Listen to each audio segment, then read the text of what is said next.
یہ حضور کا ادب، یہی اصل ایمان میں سے اگر کسی نے کچھ بھی بڑا وردان مرتبہ پایا ہے اس امت میں تو اس نے ادب کی وجہ سے پایا ہے۔ جب حضور ہجرت کے لیے تشریف لے کر جا رہے تو حضرت صدیق اکبر کبھی آپ کے آگے چلتے، کبھی آپ کے دائیں چلتے، کبھی آپ کے بائیں چلتے، کبھی آپ کے پیچھے چلتے، بس اچانک دوڑ پڑتے۔ تو حضور نے فرمایا صدیق یہ بھی کوئی چلنے کا طریقہ ہے؟ تو کہا حضور جب میرے دل میں خیال آتا ہے نا کوئی آپ پہ آگے سے حملہ نہ کر دے تو میں آگے کی طرف دوڑ پڑتا ہوں، جب خیال آتا ہے کوئی دائیں سے حملہ نہ کر دے تو میں دائیں کی طرف دوڑ پڑتا ہوں، اور جب خیال آتا ہے کوئی بائیں سے حملہ نہ کر دے تو میں بائیں کی طرف دوڑ پڑتا ہوں، اور جب خیال آتا ہے کوئی پیچھے سے حملہ نہ کر دے تو میں پیچھے کی طرف دوڑ پڑتا ہوں۔ یہی ہر امتی کے لیے فرض ہے کہ جب بھی وہ حضور کی عزت اور ناموس کے لیے جہاں سے اس کو شک ہو کہ یہاں سے میرے نبی کی عزت پر حملہ ہو سکتا ہے وہ اس جانب اپنی جان مال سب کچھ لے کر چل پڑے۔ یہی امتی کے اوپر فرض ہے، کیونکہ یہ حضرت صدیق اکبر کی سنت ہے کہ جہاں سے بھی خطرہ ہو، حملہ نہ ہو جائے، صرف خطرہ ہو کہ یہاں سے میرے آقا و مولا صلی اللہ علیہ وسلم کی ناموس پر حملہ ہو سکتا ہے، اس کا اندیشہ ہو، اس جانب دوڑ پڑنا، یہ حضرت صدیق اکبر کی سنت ہے۔ اور وارفتگی سے دوڑ پڑنا، دیوانہ پن سے دوڑ پڑنا، یہ حضرت جناب صدیق اکبر کی سنت ہے۔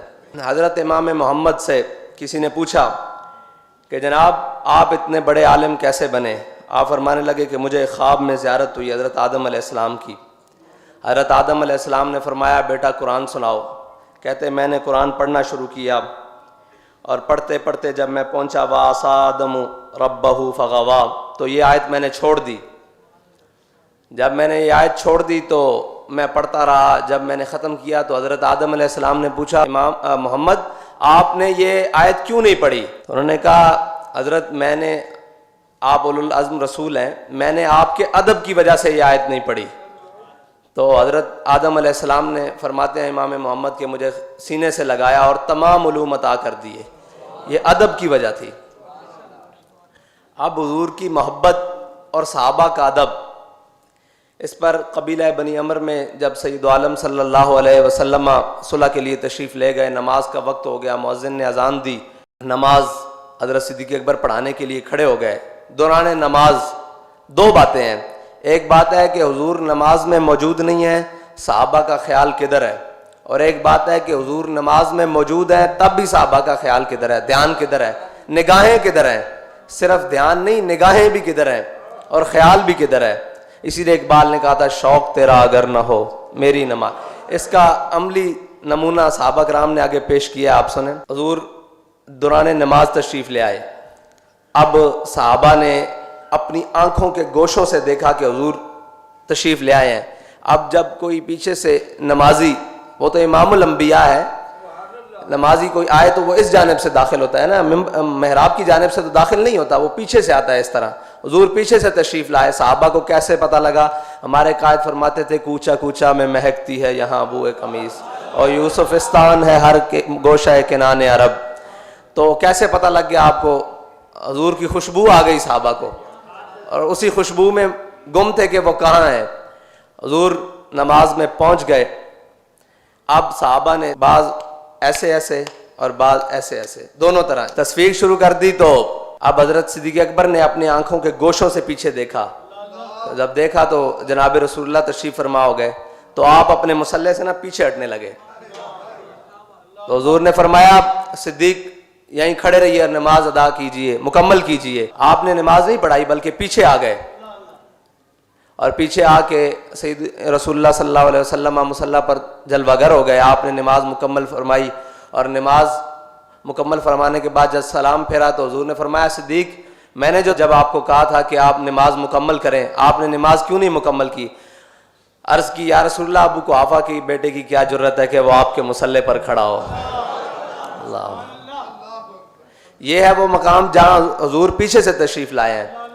حضرت انس بن ابی مرصد الغنمی سرایہ میں جاتے ہوئے حضور نے صحابہ سے کہا کہ وہ سامنے چوٹی پر ہمارے لیے پہرا اس رات کون دے گا تاکہ اس جانب سے ہمارے اوپر دشمن حملہ نہ کرے؟ تو حضرت انس بن ابی مرصد الغنمی کھڑے ہوئے، فرمایا حضور میں پہرا دوں گا۔ رات گزری، صبح فجر کے ٹائم حضور نے پوچھا کہ وہ ہمارا شاہ سوار نہیں آیا؟ انہوں نے کہا حضور ابھی تک تو کوئی نہیں آیا۔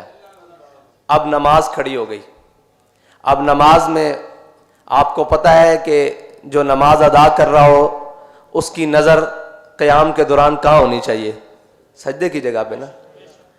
لیکن آئے صحابہ کی نظریں کہاں ہیں؟ دیکھیے صحابہ کہتے ہیں حضور نماز کے دوران سامنے جھاڑیوں میں دیکھ رہے ہیں.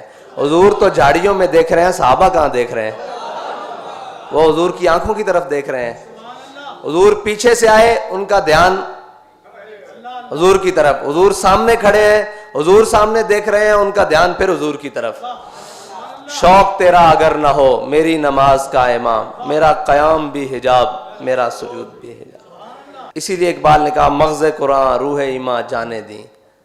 قرآن میں بار بار ہے واقیم الصلاۃ واقیم الصلاۃ. تو یہ ہے مغز قرآن کہ حضور کی محبت میں حضور کی جانب دیکھا جا رہا ہے، اور حضور اپنے غلام کی جانب دیکھ رہے ہیں جو حضور کی ناموس کی حفاظت کے لیے ساری رات پہرا دینے کے لیے گیا ہے. اللہ اکبر. یہ ہے حضور کی ناموس پر، حضور کے دین پر کام کرنے کا ایک چھوٹا سا صلہ کہ نماز میں حضور اپنے غلام کی جانب دیکھ رہے ہیں. نماز ختم ہوئی، سامنے جھاڑیوں میں سے ایک شاہ سوار نمودار ہوئے. حضور نے فرمایا وہ ہمارا شاہ سوار آ گیا. تیری ہر ادا پہ ہے جاں فدا، مجھے ہر ادا نے مزہ دیا. حضور نے فرمایا، اب ہمارے قائد فرماتے تھے حضور نے پوچھا کہ راتی ستے رہے ہو یا پہرا دیندے رہے ہو؟ میں نے کہا حضور قضائے حاجت واسطے یا وضو واسطے تھلے اترے ہیں، باقی ساری رات گھوڑے دے اتنے پہرا دیتا. تو حضور نے پھر دعا دیتی. اللہ اکبر.